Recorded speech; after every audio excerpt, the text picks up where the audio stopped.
G'day everyone and welcome to our Electrical Industry Safety webinar. I'd like to thank you all for taking time out of your busy work and home lives to join us here today as part of Electrical Safety Week 2023. I'm Chris Bombolis, I'll be your MC. Firstly, I'd like to acknowledge the traditional owners and custodians of the land on which this event is taking place and pay my respects to elders past, present and emerging. A little bit of housekeeping to help you get through this session. If you have questions for any of our speakers today, type them into the Q&A box on the right of your screen and we will get to them during the panel session. So you can do that anytime during our live stream. If you have any technical problems during the live stream, please make sure the sound on your computer is turned on, refresh your browser, and of course, if that doesn't work, contact us via the live Q&A chat box.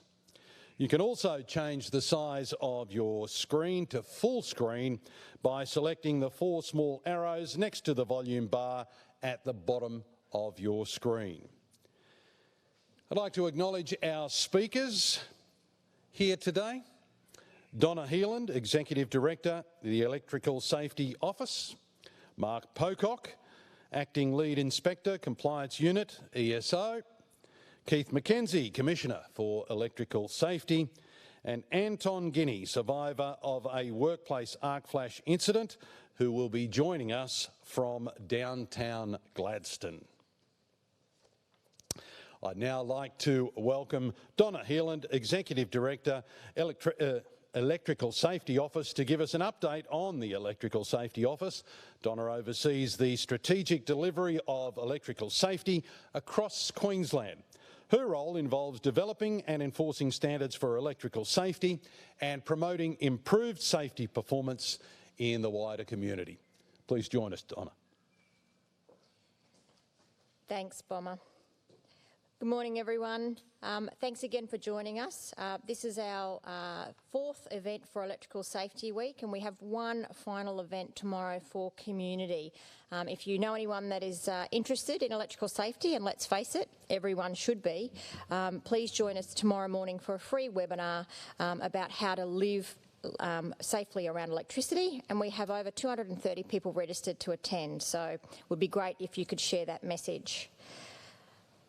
Electricity, which is sometimes hard to say, Bomber, powers the lives of 5.3 million Queenslanders. It is everywhere we work, rest and play. However, I don't need to tell each and every one of you that complacency around electricity and electrical equipment comes at a cost.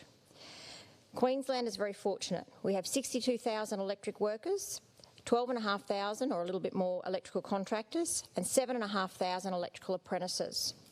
However, the past financial year has seen 24 serious electrical injuries, and 6 of these were fatal. The interesting facts with these statistics is that none of these fatalities actually involved anyone that works in this industry. 4 were workers in other industries. 1, sadly, was a child that came into contact with overhead infrastructure on a rail corridor, and another was a homeowner doing unlicensed electrical work. Each one of these fatalities was as a result, was an avoidable incident and has a massive ripple effect on their families, friends, loved ones and emergency services that needed to attend to each of these fatalities. I know you will agree with me that this is 6 fatalities too many.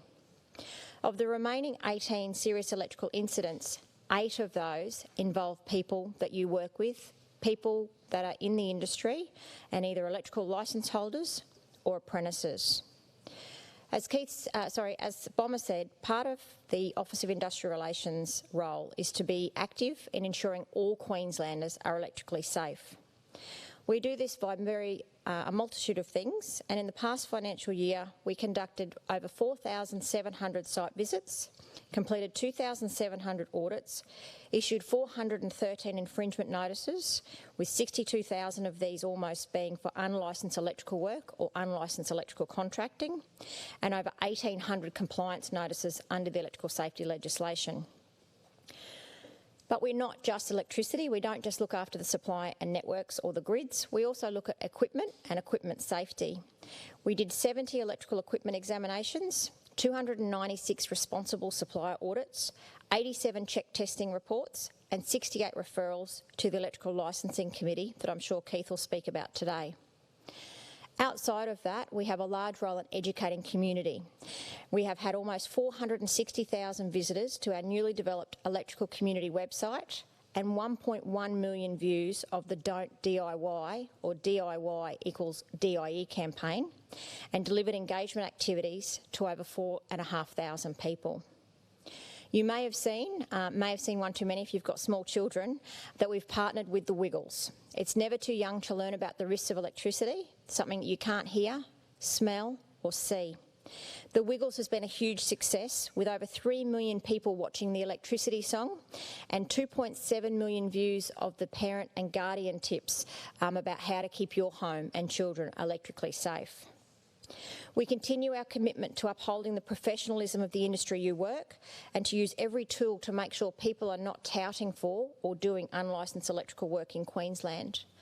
We have looked at over 5,000 online platform profiles, so Airtasker, Gumtree, OneFlare, and we've removed anyone that does not comply with Queensland's robust licensing regime and issued infringement notices where appropriate.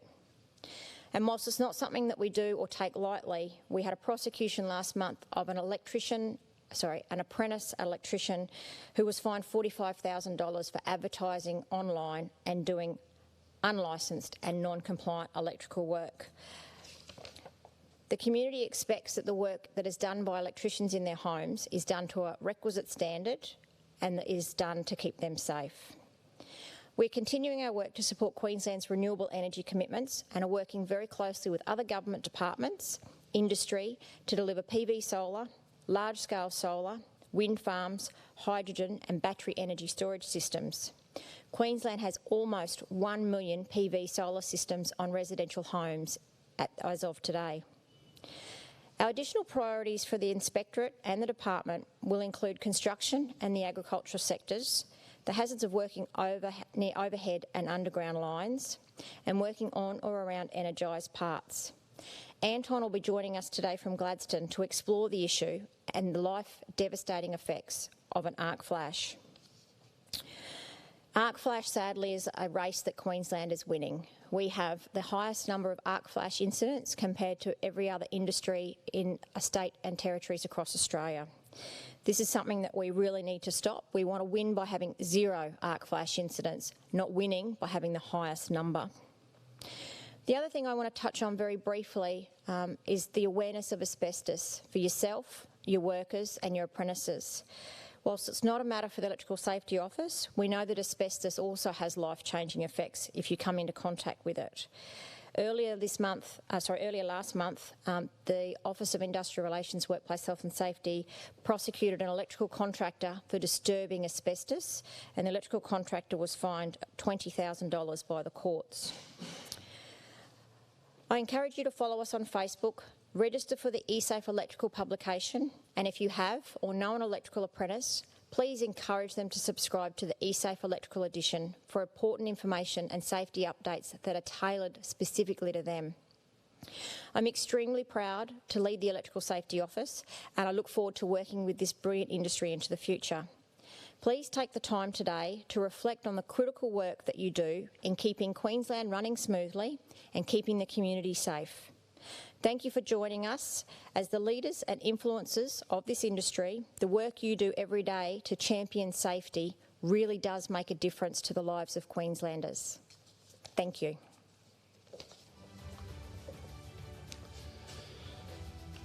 Thanks, Donna. Appreciate that. Clearly, the ESO has been very busy on many fronts. I do take your point of a message for all of us, those who are in the industry and those who are users of electricity, not to get complacent around electricity And it saddens me that we're winning the race on arc flash. It's a race we don't want to win. It's a race I'd prefer we come last in, and we're not competitive. So perhaps that's an area that needs some added attention. Let's move to our second speaker now, ladies and gentlemen. And by the way, if you'd like to ask questions of Donna or any other member of the panel, don't forget you can do that via the Q&A chat box. Our team are ready to get to those questions, and we'll get to them at the end of our session when we have a panel session. I'd now like to welcome Mark Pocock, Acting Lead Inspector in the Compliance Team at the Electrical Safety Office. Mark is a passionate subject matter expert when it comes to electrical risk management, having worked in domestic, commercial and industrial electrical industry sectors.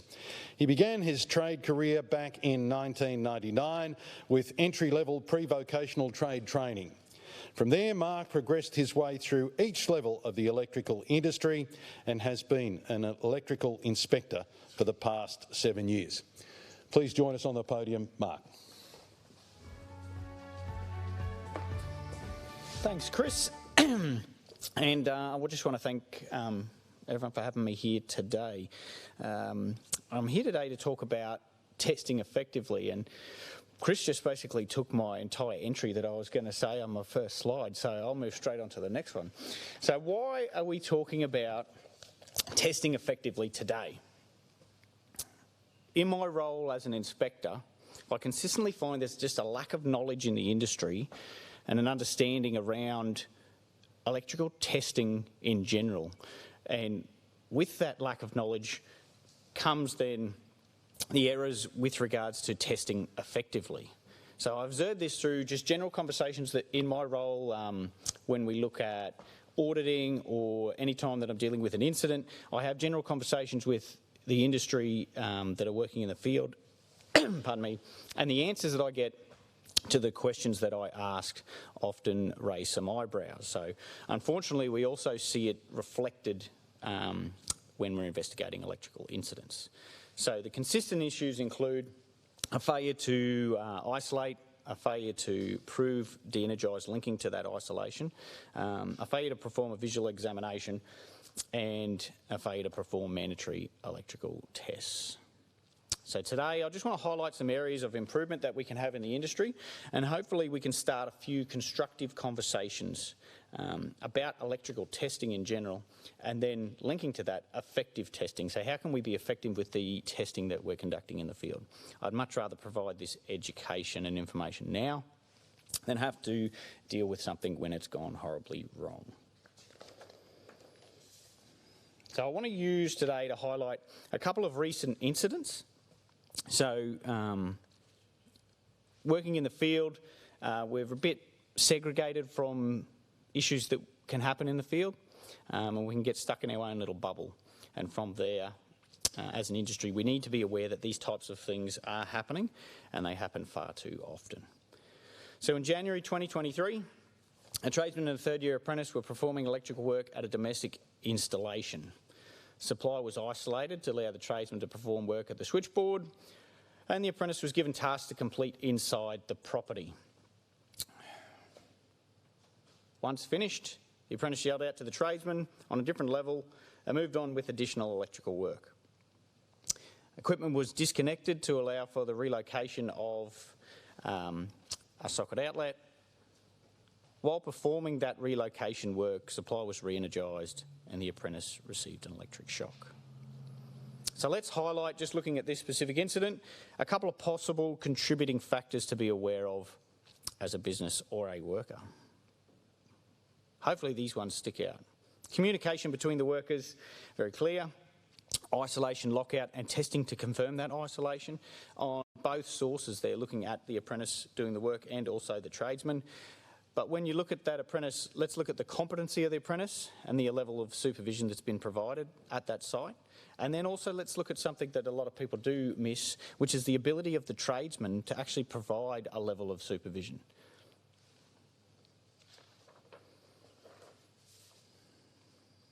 So let's look at, I wanted to get some quantifiable statistics to try and get this message out there that this is occurring so that we have that awareness of how often this is occurring.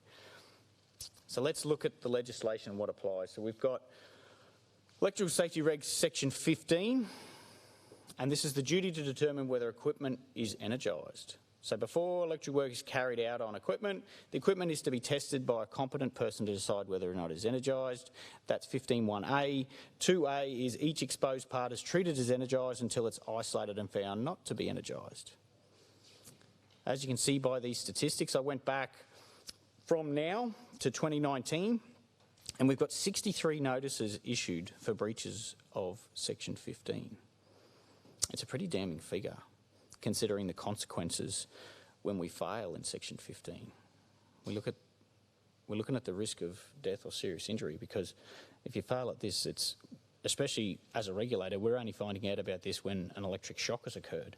So it's horrific to think, if these are the incidents we're getting notified of, what aren't we getting notified of? So moving on to another recent incident. In 2022, an electrical contractor was engaged to connect a split system air conditioner at a domestic house. The contractor was advised that the electrical was all completed and the AC just needs to be connected at the switchboard. Some electrical testing was performed by the contractor and the AC was connected to supply. 12 months later, I went to site to conduct an audit on the AC install on a completely separate matter. I observed 13 wiring rule non-compliances associated with that circuit that had been run for the air conditioner, 5 improvement notices issued, and 2 electrical safety protection notices were issued. I had to disconnect supply to that air conditioner. So looking at this incident, what's the first indicator that something isn't right, and what is the question that you should be asking yourself? And often as inspector, that's what I do on site. I try and put myself in the shoes when I was working in the field. And the first question I ask myself is, who did the electrical work? And why would I be needed to connect the system? Are we looking to confirm the licence details of the person who installed that work? And be looking to get a copy of the certificate of testing and compliance? Really, the main thing I wanted to highlight with this incident was that a simple visual inspection would have clearly identified all of the wiring rule non-compliances. So when I went to site here at this job, it didn't take long for me to spot the 13 issues. And it's one of those things that I would consider we are lacking at the moment in that visual inspection. So why are we seeing these types of failures? And I've got 2 pictures up there. Hopefully everyone surely can see the issue with the pictures.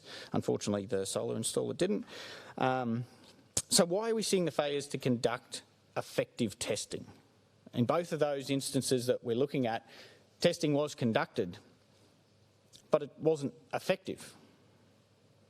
And it's strange when you consider the consequences related to conducting effective testing is the risk of death or serious injury. To give a bit of perspective, from my position as inspector investigating these types of incidents, I often see electricians and electrical contractors become a bit blasé to the hazards associated and the dangers associated with electricity as a source of energy. And when we talk as a source of energy, we're talking as a source of electrical energy, and we're talking as a source of thermal energy. So electrical being electric shock, thermal being a source of ignition for a fire. And they just seem to have switched off to those basic electrical theoretical principles. I think because of this, as a result of this, if we can't identify the dangers or the hazards, then how can we implement any control measures? Electrical testing now becomes somewhat of an optional extra, that it can get discarded if time doesn't permit on the job. And this is the message we want to get out there today. If you do conduct electrical testing, let's just not make it a step that you need to have to get your job ticked off. Let's make it sure that when we're doing it, it's effective. That's why we're talking effective testing today. Some other contributing factors, and we mentioned them in the first incident. Communication. we see incidents often just through lack of communication. Everyone's working in their own little bubble on site. They've got a time pressure. Their focus is on that time pressure or the workload that they have. And as a result, things just get missed. The competency of the person to perform the task. And when I talk about this, it's more as an electrician, if you're given a task and you've never done that task before, we tend to, as electricians, I can remember this in the field, you have this fake it till you make it situation where you don't want to sound like you don't have knowledge, and that may be career limiting in your field. If you don't know what you don't know, ask the question. We all have that basic theoretical knowledge. Just ask that question. Someone will know, and let's move forward in that direction. Company culture and how that individual has been trained. So let's have those conversations in the field and let's try and nut down all of these.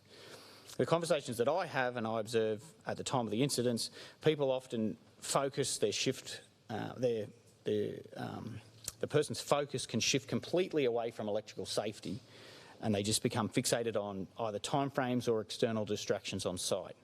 And that is, those external distractions can be business related, they can be home related, and they can just be life in general. Life's pretty hectic at the moment, but we really do need to focus when we're looking at electrical testing, because we are human. We're going to make those errors while we're doing the work. The testing is there to make sure that when we energise, everything's going to be okay and electrically safe.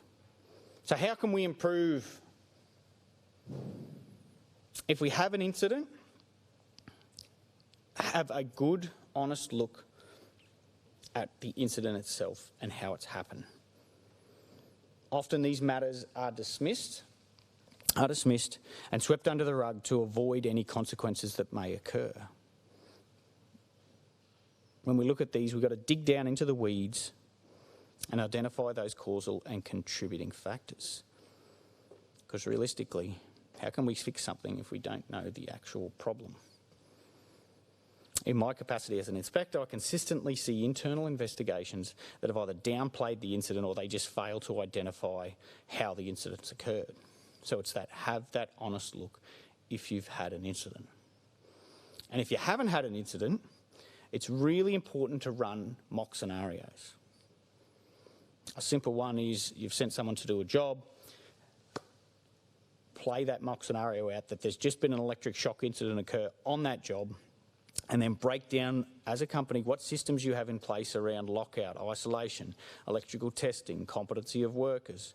What auditing processes have you got to verify that safety compliance is actually happening in the field and the quality of work being performed is compliant with Australian standards? Stop. And we need to think electrical safety.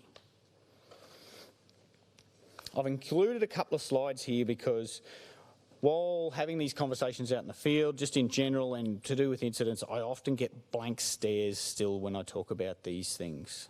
So the wiring rules, section 8, not only does it outline the mandatory tests, but it provides a general description of why the test is required, the method you need to take, and the expected results. It is all there in section 8 verification, everything you need to know. Yet I still ask either a worker or someone on site about the electrical testing that they performed, what section would they refer to, and I get a blank stare.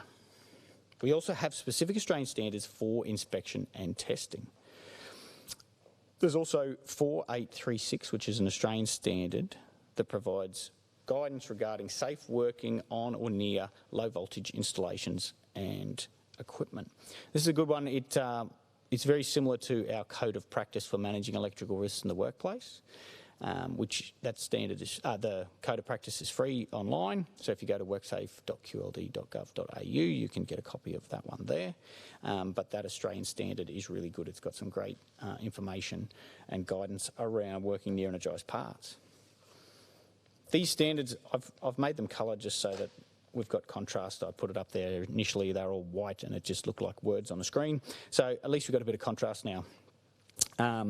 I see a lot of blank stares with these ones when I discuss standards for specific electrical installations. So it's just remembering there are standards for, say, generators, construction and demolition sites, marinas, shows and carnivals. If you go into the wiring rules and you look at section 7, you'll see specific standards linked to different special installations, and you'll also go to Appendix A and you'll find the normative standards linked there. Please be aware of them, please use them. Some awareness around high-risk electrical installations as well, so hazardous areas and high voltage. I've dealt with issues with these before where someone's failed to identify that it is a hazardous area or a high voltage installation. So just as contractors, workers, especially workers in the field, because we can get sent to a job that the contractor, your boss, may not know is a hazardous area or high voltage installation.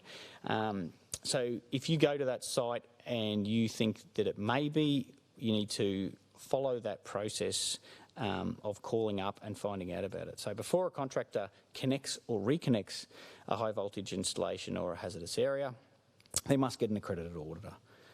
And the auditor will inspect the work, confirm the installation to the extent that has been affected by the work is tested and electrically safe. Simply put, a job of an accredited auditor is a risk mitigation function. And it's for high-risk installations, and it's a second check before the installation is connected to electricity. So again, you can go to worksafe.qld.gov.au and you can find a full list of accredited auditors, and they'll be in your location. So the key component with this one is it needs to be a smooth, seamless project. You want to engage the auditor early. We've also got a self-contractor audit that you can find at our website. It's split into 6 different sections, and it'll just measure your knowledge on and documentations and work systems around how your business is operating. Hopefully today has re-emphasised why effective electrical testing is so important. And I hope this presentation will prompt workers and contractors to press pause and think specifically around electrical safety and should I be doing better. As electricians, we can be self-conscious. We're an odd bunch when discussing our electrical knowledge and our competency. We have to understand that the industry is very vast and we can't know everything. Asking questions is not a sign that an electrician is not competent. So let's start having these conversations about electrical safety and effective testing. Review your systems and processes and keep those incidents in the back of your head, and remember those contributing factors that we talked about today. They're your warning signs. So remember, report issues to the ESO, including unsafe and dangerous wiring and equipment, illegal unlicensed work. You can report shocks and dangerous events. You know, at the ESO, we provide support to all Queenslanders when it comes to electrical safety, not just the people in the electrical industry. Other than that, I'd like to thank everyone for having me here today. Thanks, Mark. Effective testing, clear and concise communication and appropriate supervision. 3 of the key takeaways from Mark's presentation. It's time now, and again, if you'd like to ask Mark a question at the end of our session, when we go into the panel section, please do so via the Q&A chat box. Any time during this presentation, any question for any panel member, that's fine. We'll get to them as soon as we can. My pleasure now to cross to Gladstone to link up with our next speaker, Anton Guinea.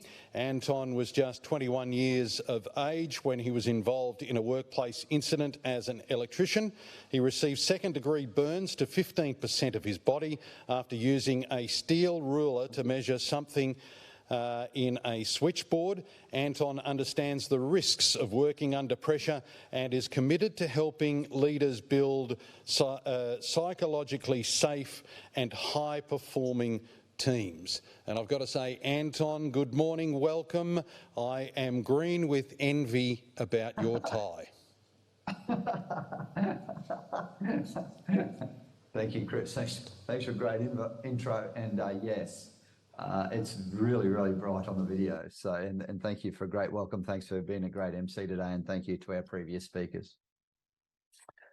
Chris, let me explain and take you through a little bit more of what you preempted in that intro. Yes, I was 21. Yes, I was working a switchboard. Yes, as we all know, and the people on this webinar actually understand intimately that that could have been a life-ending decision. And yes, I actually did something really silly, and I did use a steel ruler and a switchboard, and I chose to measure in that switchboard where we were going to put an electrical component. And I think that for me, that decision and that using the wrong tool, and here's a prop that I carry now just to remind myself, and I'd love to leave the listeners today with this message as I start telling you and be educational about what happened on that particular day, is that what's your steel ruler?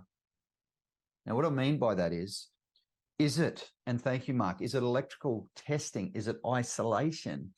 And I go back to Donna's talk, where Donna talked about arc flash and the fact that we are now aware of arc flash.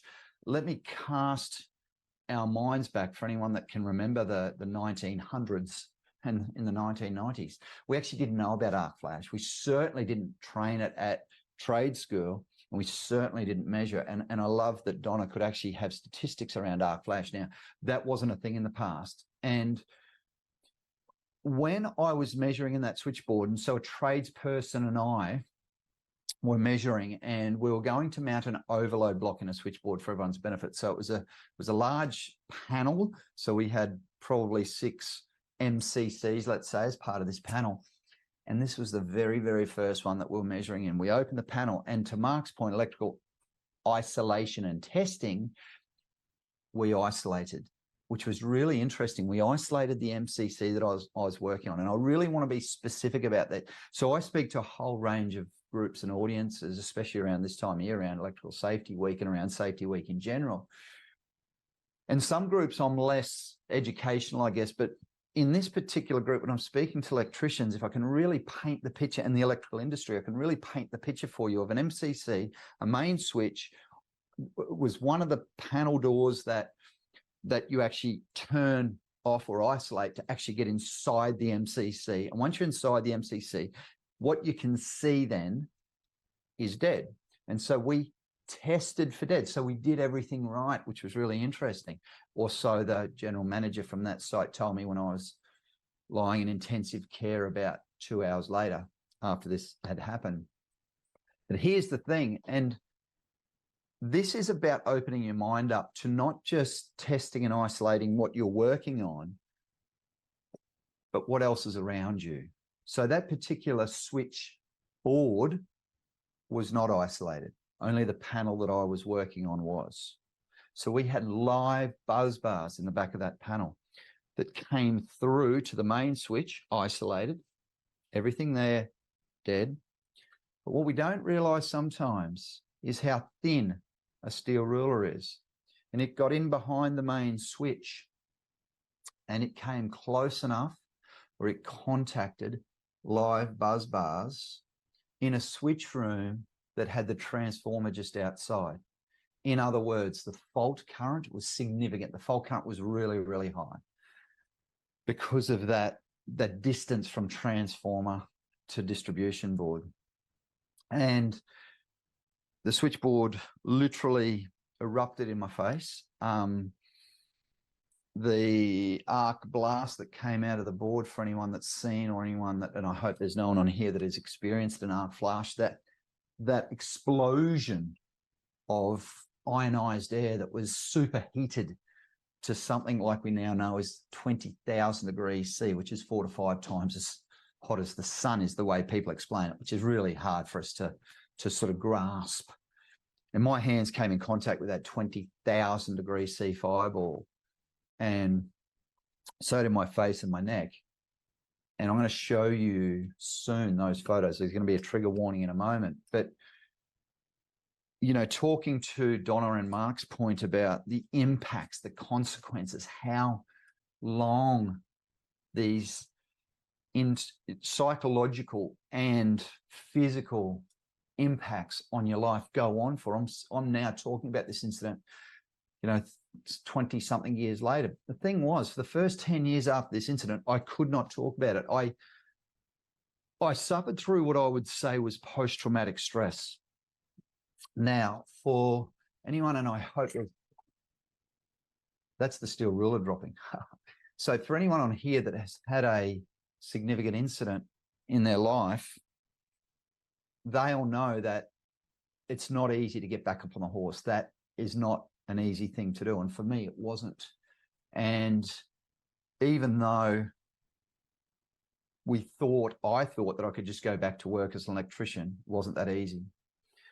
As I now move towards showing you what I look like and the consequences physically, I'm going to put a trigger warning up, and this is only going to be up for 10 seconds because I know that these photos actually do trigger people. So if you've been exposed to burns, or you are traumatized by burns photos, this might be the right time to look away. And I'm going to read this very specifically so no one misses this trigger warning. For 10 seconds, I'll show you the photos of this incident. As Chris said, there were second-degree burns, partial thickness burns to 15% of my body, including my hands, my face, and my neck and my arms. And I'm going to show you those photos now. And please, again, please look away. And we'll only have them up for 10 seconds. And I'll let you know, obviously, when we've taken them down in case you do look away. And these are the photos of what hands look like when you're exposed to a serious arc flash incident. And I won't show you the photos of my face. Thank you. And for anyone that did look away, those photos are now gone. Now, 20-something years later, I can talk about that incident now because I'd realized that I've grown through the incident. I've gone from post-traumatic stress to what psychologists call post-traumatic growth, which is a really, really important journey. And before I share what I learned, some of the really key things that I'd like to leave you with, the first one was, what was your steel ruler? And what I mean by that is, what's the thing that you do that might put you in harm's way? And maybe it's slowing down. Like Mark said, maybe it's communication. Or like Donna said, being aware of arc flash. Because, and I hope that this doesn't ever happen ever again. And let's aim for zero in the electrical industry. When it did happen to me, this is what a day in the life of a burn survivor looked like. Potentially fatal injuries because you get burnt internally as well, or you can get burnt internally as well, which I found out on the way to the hospital in the ambulance. Two ambulance drivers having a great conversation about internal burns and the fact that it can kill you up to 5 days later. And so that was really scary. So I spent some time in intensive care. And then I was off to the burns unit where, just imagine this for a moment. You saw my hands. Imagine not being able to use your hands to do anything that you need to do in life, to scratch something, to feed yourself, to take care of your hygiene requirements. And, that's very personal, but sometimes we forget about these. When we're out there at the job front, we sometimes forget the impact, the consequences, the outcome, and how it impacts our lives moving forward. Not only our lives, those around us. My wife now of many, many years spent a week in the burns unit with me. And Julie, Mrs. Guinea, who's a teacher, which is why I call her Mrs. Guinea, saw stuff in the burns unit that she shouldn't have been exposed to. Burns units are horrible places. I remember one of the first things that happens every morning is your sponge bath. So I was lucky enough that I didn't have to go to the chemical bath where they put burns victims with third-degree burns into a chemical bath to prevent infection. Please, maybe I'll be a bit graphic here, but all of the skin has to be forcibly removed. And so I needed a lot of painkilling for that. I needed help with all of my hygiene requirements. And that didn't just go on for a day. It wasn't like you go to intensive care, yet you're going to live. Now we're going to send you to the burns unit, Anton, and that'll go for a day or a week. This was a 5-week journey. It was over a month. And so I was trying to save 5 minutes. I was doing probably a 10-minute job, trying to save 5 minutes. And I went home from work about 5 weeks later. Now, what I'd really, really like to share with you is some key takeaways and some key learnings. And I'm going to distill this down into 3 key messages. And the first one is this: do safety because you want to, not because you have to. Now, as workers, as humans, and I'm going to share this little model with you at the moment. This is a human brain. For me personally, I have spent the better part of every year since that incident trying to unpack, trying to understand, trying to piece together why I would do something that I knew was unsafe, that I knew was rushing, that I knew wasn't putting my safety first. And what I realize now, and that has taken me through a HR degree, it's taken me through to a psychology degree.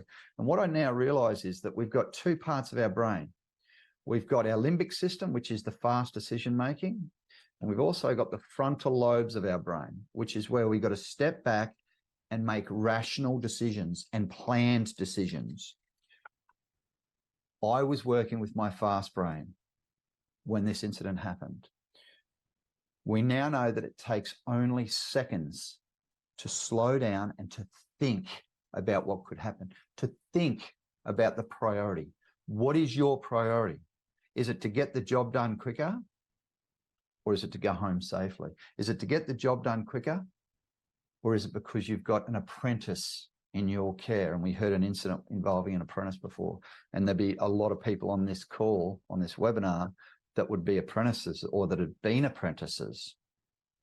Now, the next message is this, and it's do safety for you and care enough. So I showed you the brain, but here's another organ in our body that I'd love to share with you. It's our heart. Now, I think sometimes we forget to put the heart into safety. And talking about the incident that we heard about earlier, or one of the incidents that we heard about a tradesperson working with an apprentice. Now, this is really relevant for me. And when I heard that story, that really resonated. And I'll tell you why, is because I had a person standing right beside me when this happened, literally shoulder to shoulder. Now, how that person wasn't injured during that situation, during that incident, I'll never know. But it's the one thing that's kept me up at night more than anything else. Imagine if my behavior, my priorities caused an incident, burns, pain, suffering to another human or another family.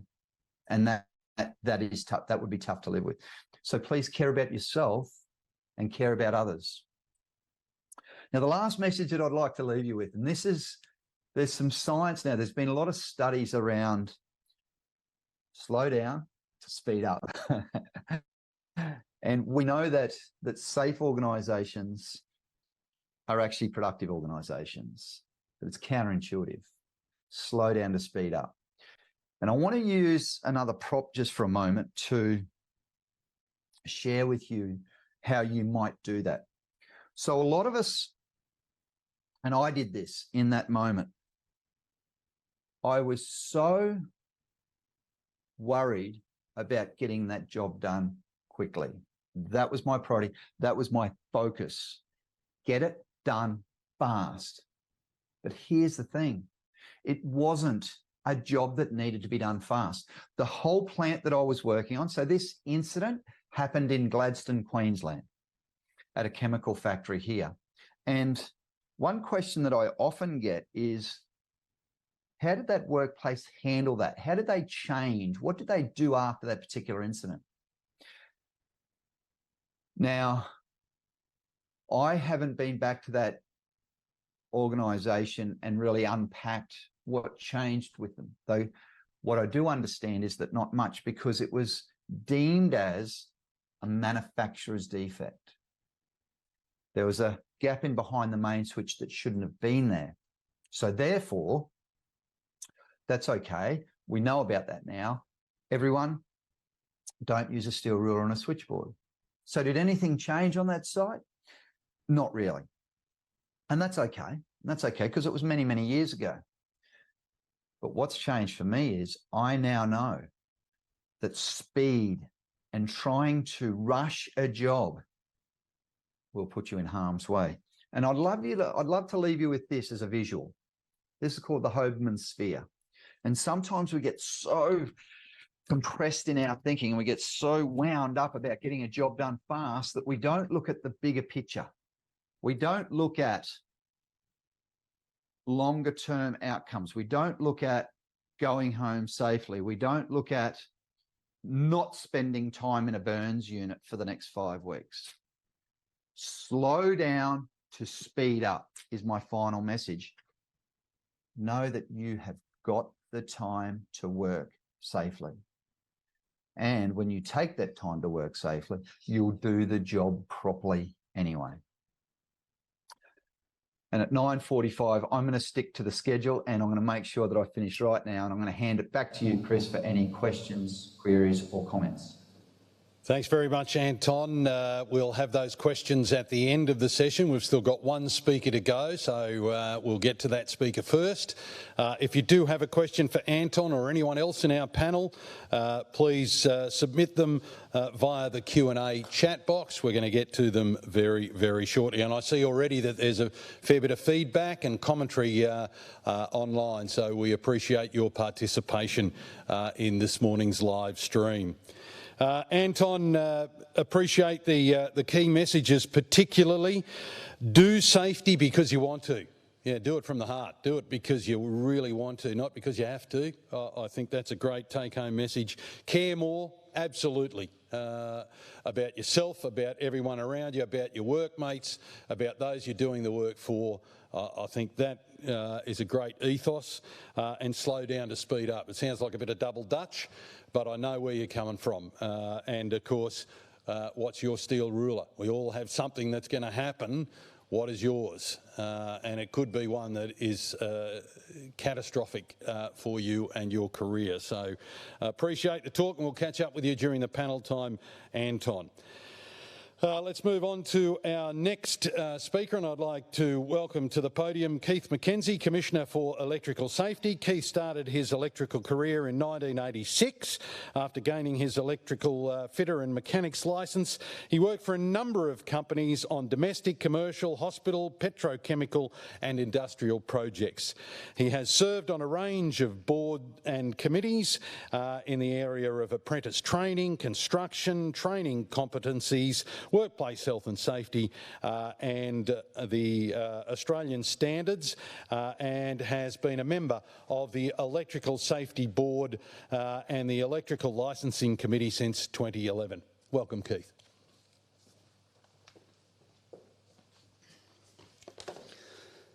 Thanks everyone, and thanks to the probably thousands of people joining us here online today, obviously in live or hopefully watch this as recording in the future. So we'll go to the first slide here today. And this is a bit about the organisation through the Electrical Safety Office and the role that I play through the Electrical Safety Boards and Committees. So on one side you can see obviously the Office of Industrial Relations, and that's where the Electrical Safety Office sit, and all the stuff that Donna and her teams do with respect to licensing and safety, supplier networks, field services and governance. And I chair the Electrical Safety Board, Licensing Committee, Education Committee and Equipment Committee, and those committees then through the board actually provide advice then to the Minister about electrical safety in Queensland. It's a function of the Electrical Safety Act. And through that we do also engagement with all the regulators and also industry stakeholders throughout Queensland to ensure that Queenslanders here are electrically safe. So as Donna said, there's quite a few licence holders and contractors in Queensland. As of the end of June, we've roughly had 12,570 contractors. Also want to acknowledge the PCBUs, the person conducting a business and undertaking. So that's the people who employ electricians out there, whether it be manufacturing plants and that sort of stuff. So they don't have contractors licence, but they still engage electrical workers, and they've got an important place to play in Queensland, ensuring they have safe systems of work out there as well. Workers in Queensland, 62,615,000 workers. And obviously, as Donna said, there's 7,000 apprentices currently in Queensland learning the apprenticeship trade. And obviously, in 4 years' time, when those 7,500 apprentices come out, doesn't mean we actually have 7,500 apprentices in the industry. Some of them may go overseas on holidays and enjoy some time off. We'll have workers obviously leaving the trade, retiring or taking new roles. So we've obviously got to keep renewing our apprenticeships, and obviously the electrical apprenticeship is one of the most enjoyable ones, well paid, and the ones with more diversity. So disciplinary licensing issues through the disciplinary committee. So the electrical licensing committee, one of their functions is to hear issues where the electrical safety office refers someone to the licence committee, generally where a ground exists, and most of the grounds where the performance or supervision of electrical work, and during that electrical work is not electrically safe. And in that, as you can see, we've had 12 electrical contractors attend the licensing committee so far, and 20 electrical workers. And obviously in September, we've got 2 more full days of hearing in September. I think we're going to have 4 in October and a couple in November. So the electrical safety office is referring a lot of workers and contractors for us to consider their grounds for electrical licence. Now, as an electrical worker or contractor, I've got an electrical licence. I hold it dear to my heart. I'm an electrician, and I'll be an electrician for life. But I can't work without that licence. It's so important that we hold that licence of high value, because when we do electrical work or supervise electrical work, if things goes wrong, an incident could happen. In the case of Anton, he received an arc flash. Luckily, it wasn't a fatality. So our licence is very important to us, and so important.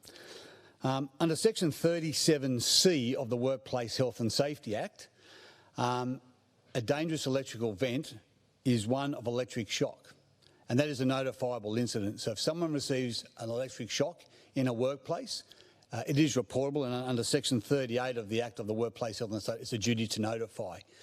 And the reason why if someone receives electric shock, you've got to notify the regulator. It's not about them going and obviously having an investigation, referring to the licence committee. It's about working out the understandings what went wrong in your particular workplace. And the things that do go wrong in the workplace is these are the 5 trends that when workers come to the licensing committee, and some of the main one is what Mark talked about earlier, is failing to test or test not in compliance with AS 3000. And in Section 8 of AS 3000 is how to test. The new updated standard of 3017 also talks about testing.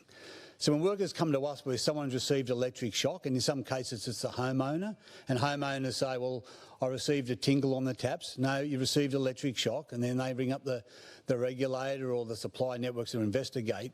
When workers and contractors come to us, they fail to test, and in some cases they haven't tested at all, and that's not acceptable. To protect your licence and the community, you've got to test and test effectively, as Mark said earlier today. The other one is about failing to implement and follow safe systems of work. So depending on your organisation, whether it's a boardroom table of CEOs and boards sitting around there, or you're a small contractor or a small PCBU, and you have a kitchen table, safety is number 1, and you have all these safe systems of work. But are they getting rolled out to the workers through toolbox sessions? Do they understand what is required to undertake these safe systems of work? And that's where failings generally occur. It's about adequate supervision for apprentices or young workers, the amount of apprentices that are receiving electric shock. It's not their fault, it's a supervising tradesperson, or it's a qualified technical person, or the manager or the CEO haven't put systems in place to ensure adequate supervision so apprentices and or workers aren't receiving electric shocks. And apprentices don't get paid to work, they get paid to learn. And quite a few times apprentices will be just really keen, and while you're out in the truck getting some gear and equipment, they might go and take some PowerPoints off the wall ready for you. Well, they should know better through their education, training and learnings that doesn't happen. And the last one of the 5 majors is working the energised equipment. And that's where people are receiving arc flash, in the case of Anton and many people, and that's where things certainly go wrong.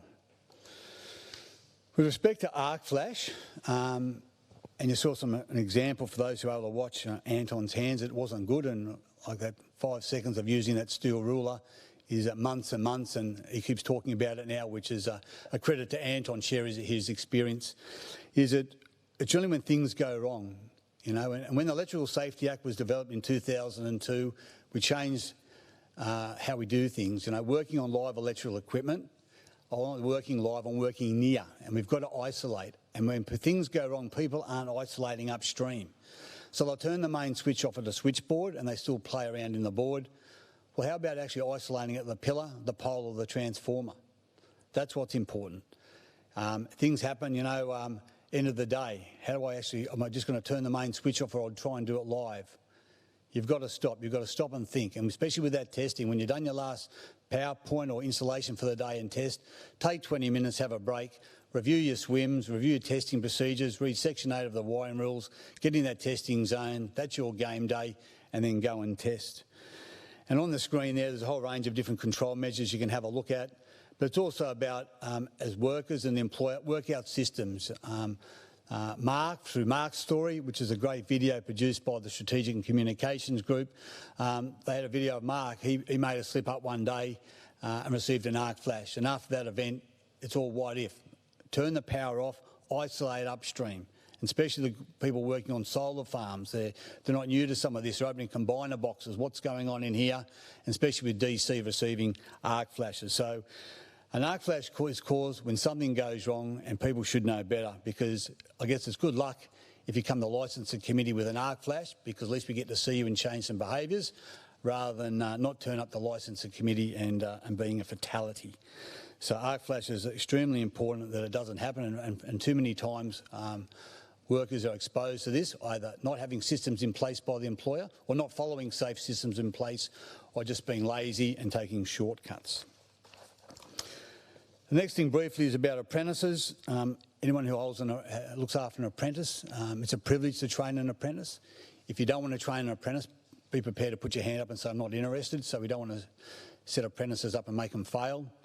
It's about providing good supervision for an apprentice. Make sure you're knowledgeable, you're approachable, you're keen to teach an apprentice, and get that relationship. You're with them, whether it be one day a week, for the whole apprenticeship. It's about so important that you look after that apprentice as you would look after one of your own kids.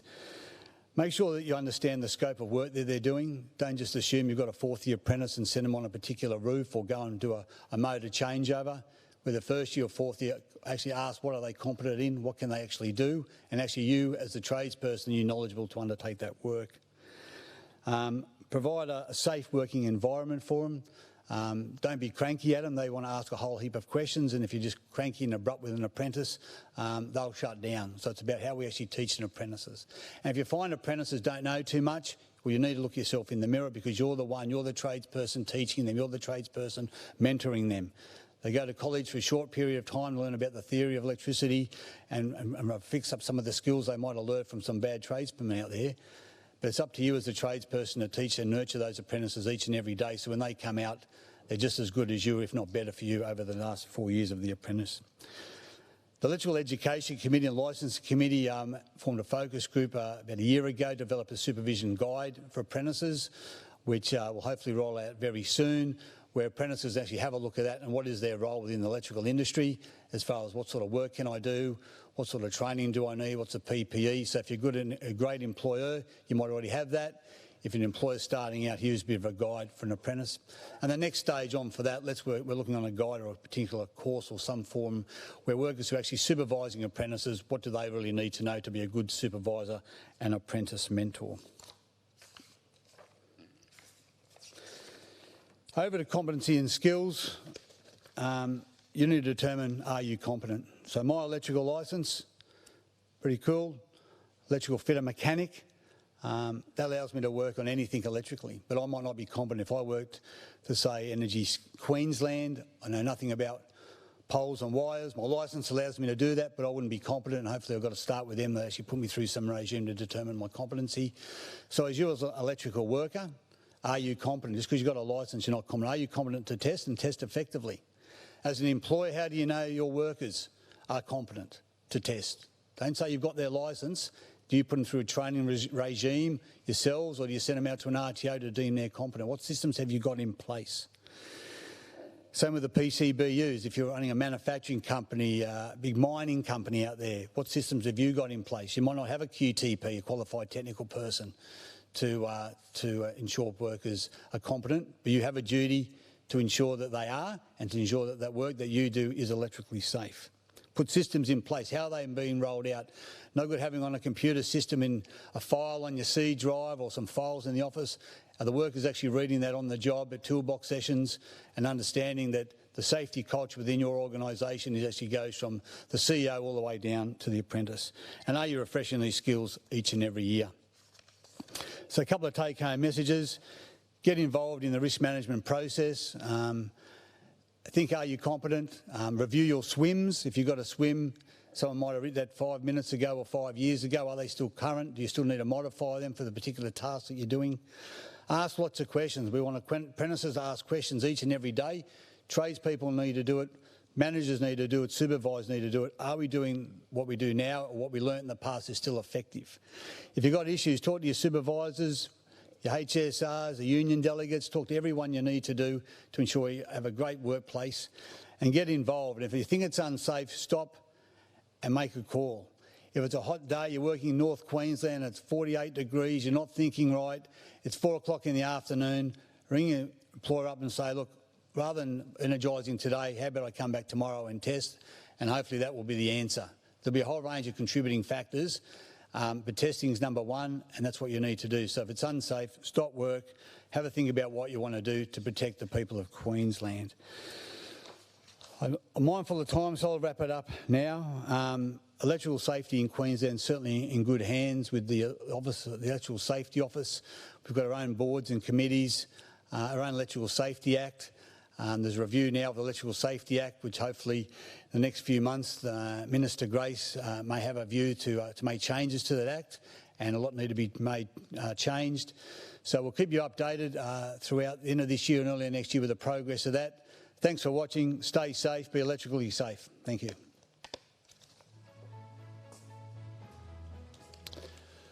Thanks, Keith. I think one of the important messages I took out of that is ask questions. There is no such thing as a dumb question, whether you're an apprentice or the supervisor or the owner of a company. If you're not sure, ask questions, get the information, don't assume. Again, we're about to go into our panel session where we're going to answer your questions, and there have been a host of them already online. If you do have a question for Keith or any other member of the panel, please do so via the Q&A chat box. Even some feedback. We appreciate any feedback you want to offer to us, even at this early stage. We can take it. So do that again via the Q&A chat box. As I said, let's get to our panel. Donna, Mark, Anton and Keith. Anton, of course, is still online up in Gladstone. Let's just queue in and just check in with Anton. You're still with us? Still there, Chris. Excited. Excellent. Can't wait for some questions. No worries. Let's get to the first of them. And George has a question for Donna. And George asks, where can we get more details about the arc flash incidents in Queensland? Yep, they're on. All good. Thanks, Bomber, and thanks for the question. Anton took the words out of my mouth when he said, and I wrote it down, I've been trying for years to unpack and understand the why. Queensland and the Electrical Safety Office had the same question of themselves. So we partnered with Griffith University, and we will put it up in the chat, but we put together a research paper called Shaping Frontline Practices, a scoping review of human factors implicated in electrical safety incidents, which is a great little bit of work and something that we're working our way through in relation to that issue. And if you are asking about the actual arc flash incidents and where you get information, the Electrical Safety Office publishes quarterly on our website. So if you just go to WorkSafe or just Google WorkSafe and then type in the Queensland Electrical Safety Performance, it'll tell you every serious electrical incident we've had reported and a quick summary of the fatality or the incident, whether or not it's a worker, whether or not it was a member of the community, etc. So I encourage you, if you're interested, go and have a look there. Matthew asks, were the arc flash incidents only involving electrical workers or were there others? Predominantly people in the trade. So there may be an anomaly here and there of those that aren't in the trade, but the predominant numbers are those that are working in the industry. Okay, Thank you. Adam has a question for Mark, so if you can hand that mic over to Mark. With the failures of correct isolation testing processes, should there be a change to apprentice and tradesperson training to be more of actual on-the-job assessment instead of, say, of a TAFE classroom, etc.? More hands-on, more, robust? Thanks, Adam. That's a good question, and it's something that I have heard for a long time. But I don't think it changes anything, because at college, that's what you're taught there. You're taught the basic principles and theoretic knowledge of being an electrician. When I went through, it was a logbook. I think now we've got the e-profiling that is done. If you've moved that e-profiling to assessment on the job, you're still going to have the same issues with perceived safety versus actual safety. So someone doing something because they know they need to get a license. So if you have an assessor go out and watch them in the field, they'll do everything that they're supposed to do to ensure that they get their licenses. You won't get what they actually do in the field. What they actually do in the field is ingrained by the tradesman.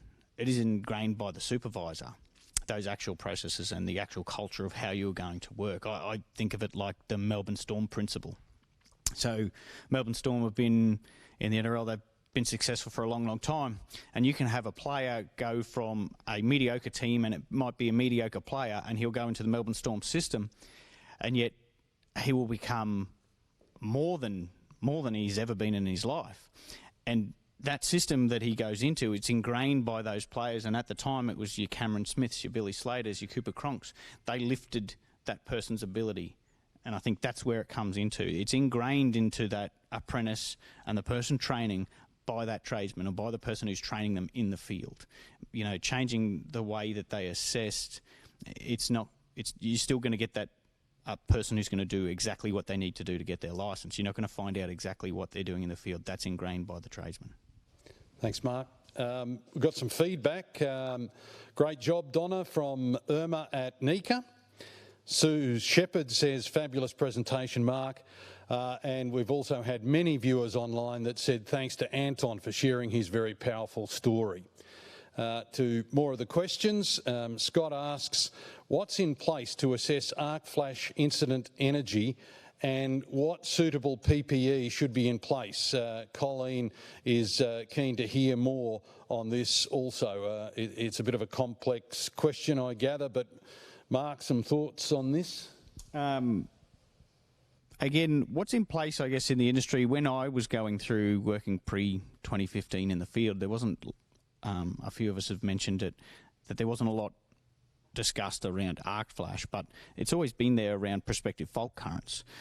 And it's ensuring that when we are looking at a switchboard, and that's, I guess, where we do see lots of issues when we're actually looking at the switchboard. So we don't perceive that we're doing any work there. We might open an escutcheon panel to have a look at it, and that's where we get the issue. So determining the prospective fault currents, and if there is no data, and I think that's what the question mentioned, if there's no data on it, getting an engineer involved in that situation. We see a lot of that now where we have discussions with companies around this issue, and they'll get an engineer involved and they'll get nameplate data put on the switchboard, say it's a place where you do maintenance work, so you're always going to be there. But it's having those conversations, and I find, and Keith might find this as well, those conversations are starting to happen more and more, especially in the last 4 years, as these incidents are getting worse. The conversations are happening between, say, a commercial place or an industrial place and the electricians. And all you have to do is outline the prospective fault currents that you need to isolate. Also, one of the things that we did recently with ESO, maybe 2 years ago, there was some training that we did on arc flash. So we went through that training, and I know that training was very beneficial for us around the calculations of prospective fault current, the clothing and the PPE that should be aware. And I've got all the documentation that I'd kept from that training, and that's what I use as my reference point. So you can certainly look into those courses, and they were very helpful. But yeah, get an engineer involved, and if you identify that there's risk there, the main thing is don't put yourself in a situation where you could be in danger. I'd like to bring Anton in here and get his opinion on not only that question, but Ian has asked Anton for this. What message do you have for leaders, PCBUs that have or are not aware of arc flash risks, which is hard to say in succession, in their workplace? So again, your opinion, are we doing enough? Are workplaces not educated enough? It'd be great to get your opinion, Anton. Oh, and thanks, Chris. And I just love some of the language that Mark was using then. So in 2005, a South African electrician called Gustav Tombo put a low voltage meter on a high voltage drill and suffered arc flash and died. I think it was about the 8th of March, 2005. Since that particular day, that organisation that happened in went on a massive mission to do everything that Mark said: engineering, prospective fault current, and then the arc flash PPE that goes along with testing and working on electrical equipment. So arc flash PPE has come so far. Now, some of the electricians that are listening to this and some people in the electrical industry are going to say, Anton, yes, we've already got too much PPE and PPEs on the bottom of the hierarchy. So I'll address that very, very quickly first. If I was wearing arc flash PPE, I wouldn't have got burnt. And yes, arc flash PPE is cumbersome. I get it, though there is so many organisations out there, and we've worked with them to implement that sort of a system. And I've actually got photos of arc flash gear that has prevented 2nd or 3rd degree burns and prevented something that happened to me happening to someone else. Now, in answer to Ian's question, and thank you, Ian, for asking that great question, safety, leader-led. And great work, Donna. Thank you for, I wrote that down, that shaping that frontline perspective of safety. There's a great research report out that it was a meta study, and it studied the last 100 years of safety data.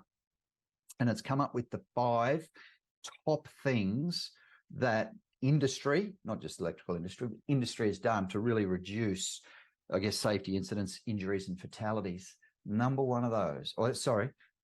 3 on that list is leadership.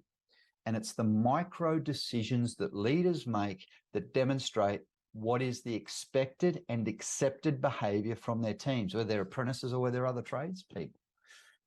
And where Ian was going with that question, thank you again, Ian, a lot of what we're talking about today is leader-led. Our teams follow us. Teams are a reflection of their leader. And the more that as leaders we can, or you can in the electrical industry, demonstrate safe electrical behaviour, the more other people see that and follow. Here, I would love to give the leaders out there something, or anyone out there something. If you've hung around for this long on this webinar, thank you, and I hope you have. We've got a free soft copy of a book with some questions that you can go out and ask with all of your electrical staff any day of the week. There's my photos are in here as a reminder. Please reach out to the organising committee through the chat box. We've got this in e-copy that we've made available to anyone that would like it. And that's my gift to anyone in the electrical industry to hopefully keep safety at front of mind and to help leaders have conversations with their team that demonstrate how important safety is both to the leader and to the crew. Anton, a general question for the panel. What do they think are the common misconceptions or mistakes professionals in the electrical industry might have when it comes to safety switch testing or other parts of their role? Yeah, great question. I think firstly it's getting understanding what is a safety switch. For years that we've had fuses in switchboards. We've said people need to swap to circuit breakers. Circuit breakers replace and protect the installation and the equipment. But it's actually getting an understanding what a safety switch is and putting a safety switch in your home and your industrial premises if you can. But one safety switch is not enough. It's about having more and having on every circuit. And when it comes to testing, it's so important that obviously we test those safety switches every 3 months. But it's also, you know, when you get electrical contractors coming in there, they can also do injection testing to make sure that where it has to trip out within 30 milliamps. If that's a requirement, it actually does trip out in 30 milliamps. Whilst safety switches do save lives, it's still a mechanical device that has to trip. So it's so important that, as industry leaders and workers and contractors, actually do a review of our workplaces and premises. And if you're going to do work on people's homes and businesses, have that conversation. Have you put safety switches in place? I think that pretty much sums it up. I don't think we need to go to any other member of the panel. Thanks, Keith. A shout out to those watching from other states, which is great. New Zealand, so we're going people across the ditch. Kia ora. And a special hello to our Tasmanian colleagues. Lots of viewers this week from Tassie. G'day and thanks for joining us. Pop in the chat how you heard about today's session. We'd love to know. So for all those interstate and overseas, let us know how you heard about that. We're chuffed you could join us. Thank you. Mark, what are your key takeaways for workers to ensure they are testing effectively and working safely? Really good question. When I was doing this in the field pre-2015, it was probably not a clean process that I felt. It was something that I'd often do off memory, and it'd have a standard out here and a standard out there.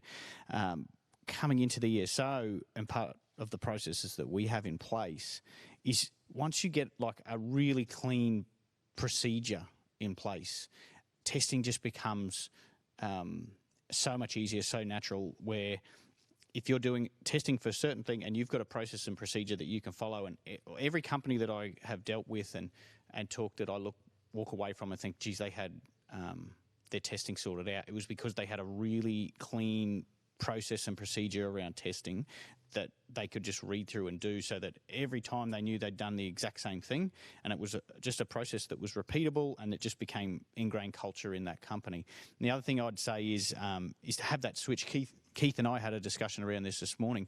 Have that switch so that we're doing electrical, as electricians, we're doing electrical work, but we really need that switch that when we stop doing the work and move into the testing phase, that we're shifting our mindset now away from doing the work and into doing testing. And that shift in mindset might be just to have 20 minutes or 15 minutes away from what you were doing, get all your testing gear out, get your processes, get your procedures, and then you're concentrating on testing. It's not that afterthought, and there's no time pressures around that. If there is time pressures there, come back the next day. Let's head back to Gladstone and Anton. Your workplace incident had a big impact on you. What was the impact on your workplace and for those around you? Great question, Chris. So I never really ever got to unpack that. I left that site. So the background is that I'd just come out of my apprenticeship and I actually hadn't got a job as a tradesperson at that stage. I was working as a tradesman's assistant. There's no work around back then. And so I was TAing for different trades. I started TAing for a boilermaker and then got a job TAing for an electrician. They're only 1 week jobs at a time. And so, I've never really been back to the site, and that's a great question from whoever asked it. I can tell you about the impact on those around me. And as you can imagine, so my now wife, as I mentioned, my brothers came up and they couldn't actually sit with me in the burns unit or in intensive care, particularly because it was such a horrible experience for them. And I think about my parents, and I think about my mum sitting in the burns unit, and the burns unit back in the day was a really old, decrepit place. And I think about the trolley, and this. Actually, I won't tell you that story because it might be triggering, but. The people around me were exposed, as I said, and I say this regularly, that they saw things that they should never have seen. And I think just in answer to that question, because I know it was really specific about work, the first responders at work, I've heard anecdotally, were quite traumatized by seeing such a burns incident. Actually, my brother-in-law was the first person to see me. He was actually working on site, would you believe? Unbelievable. He was the first. So when you stick a steel ruler into buzz bars, you tend to trip out circuits. Talking about tripping circuits. Thanks, Mark and Keith. And he lost power to the welder that he was on, and he looked over the edge of the the deck that he was working on. And you saw this plume of smoke come out of a switch room, closely followed by me, and black hands and black face. And he actually couldn't see my hands. And when he rang my wife, he didn't talk it down. He said, Anton's been badly hurt. His face is blown off, and I can't see his hands. So, of course, my now wife really, really freaked out. So it's such a great question. The people around you suffer, and it's really hard to quantify that. And I think the message is, at the end of the day, still, let's do it for us. Really remember that there's people around us that that their heart will be impacted if we hurt ourselves, and they got to respond to us. Thanks, Anton. Last question, because of time, we've already run a little bit over time. This one's for Keith. As someone who's been a member of the Electrical Licensing Committee for a long, long time, what have been the most significant changes or advancement in electrical safety practices that you've witnessed during your time? And you have a little time to think about that. And for the other panel members, can you give us quickly, just very succinctly, your final key message takeaway for today? So Keith, your questions about what you've seen in the advancement. For our other three, give us one critical takeaway message from today. Look, I think the big one is a safety culture. In 2002, when the Act was developed, we tried to get away from working live, and people are still, unfortunately, still working live where they can turn the power off, and we're also seeing people working near energised equipment where they should turn the power off. But it's about that safety cultures that what Mark talked about before. It's about having the storm effect. I like to think it'd be the Sydney Roosters. They're going all right, but it's the effect of going into an organisation where they've got good safety culture, where you know if you need to take time to isolate effectively and turn off the power, they're supporting you at all avenues of the leadership and the supply stream there. That's what we're really seeing in the attitudes and behaviour. The other thing I'd like to see is the work of the OIR's strategic communication group. If you go to the Electrical Safety Office website, there's a whole heap of videos, you know, from Tim's story, I Love You Dad, Mark's story, Arc Flash, those videos, and I've got a big believer that a picture tells 1,000 words. It's the video and understanding of what's happened in the past and what you need to change your behaviours going forward. So that shock effect, and I mean the shock, obviously seeing what people have been in and lost loved ones and been affected by injury, that's what's important. It's also when you read the eSafe alert and find out the workers and contractors that face the licensing committee. Now, look, we're not a bad committee and we're fairly friendly, but it's about how we change behaviours and attitudes. So when you leave the committee and whether your licence is suspended or suspended and deferred to give you more training or more ability to look at your systems, that's where we really see the changes. How to test, Section 8 of the wiring rules 3017, that's what's so important. That'll stop you receiving electric shock, and they'll stop the people of Queensland receiving electric shock. Okay, over to you, Mark. Takeaway message. Really, really simple one. We talk about risk management. In anything that you're going to be doing in the industry, we just want you to stop what you're doing, pause, and just think electrical safety. Okay. Donna? Seems to be a bit of a theme here.